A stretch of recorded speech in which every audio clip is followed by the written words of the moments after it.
నేను గెలిచిన తర్వాత ఇక్కడ ఉండనట. నేను విజయవాడ లేకుంటే విశాఖపట్నమో లేకుంటే ఢిల్లీలో ఉండిపోతానంట. నేను ఈ సందర్భంగా మీ అందరికీ ఒక్కటి విన్నవించుకుంటా ఉన్నా. నాకు వేమిరెడ్డి ప్రభాకర్ రెడ్డి లాగా వ్యాపారాలు లేవు, నాకు ఏ వ్యాపారము లేదు. నాకు రాజకీయం, ప్రజాసేవయే నా యొక్క వృత్తి.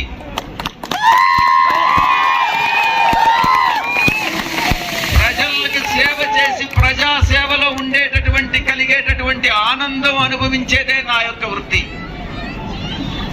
ఏ వ్యాపారం లేదు, యావగేషన్ ఏమీ లేదు. నేను ఉంటే మీతో ఉంటాను, వారానికి 4-5 రోజులు మీతోనే ఉంటాను. మిగతా రోజులు జగన్ గారు ఎక్కడ ఉంటే అక్కడ ఉంటాను. లేకుంటే మీరు గెలిపిస్తే పార్లమెంట్కి వెళ్ళి మీ యొక్క గళాన్ని పార్లమెంటులో వినిపిస్తానని మీ అందరికీ కూడా విన్నవించుకుంటా ఉంటాను. వేమిరెడ్డి ప్రభాకర్ రెడ్డి గారు లాగా నారాయణ విద్యను అమ్ముకునేటటువంటి నారాయణ లాగా నాకు కోట్లు, లక్షల కోట్లు, వేల కోట్లు లేకపోవచ్చు.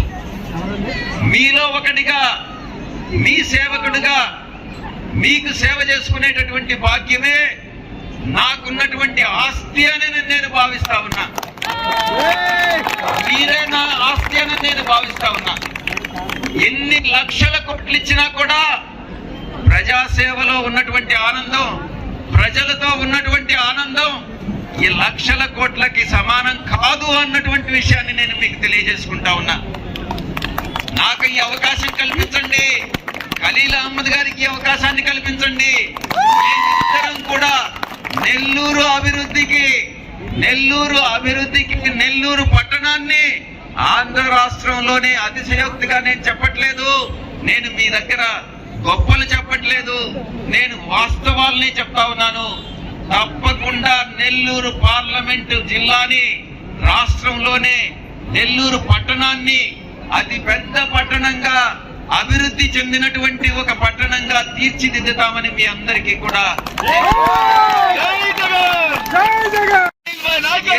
ఏ పేరు చెప్పినా ఆంధ్ర రాష్ట్రం అంటే అది నెల్లూరు గుర్తొచ్చేలా చేస్తానని, అది తాగునీరు కానీ, డ్రైనేజ్ కానీ, లేకుంటే ఇంకా ఏ సమస్య అయినా కానీ ప్రతి విషయంలో కూడా విద్యలో, వైద్యంలో, స్పోర్ట్స్ లో కానీ ప్రతి విషయంలో కూడా నెల్లూరు అన్నటువంటిది ముందుంటుంది అన్నటువంటి విషయాన్ని, ముందు నిలబెడతాం అన్నటువంటి విషయాన్ని తెలియజేసుకుంటూ నాకు ఈ అవకాశం ఇచ్చినటువంటి మీ అందరికీ కూడా పేరు పేరున ధన్యవాదాలు తెలియజేసుకుంటూ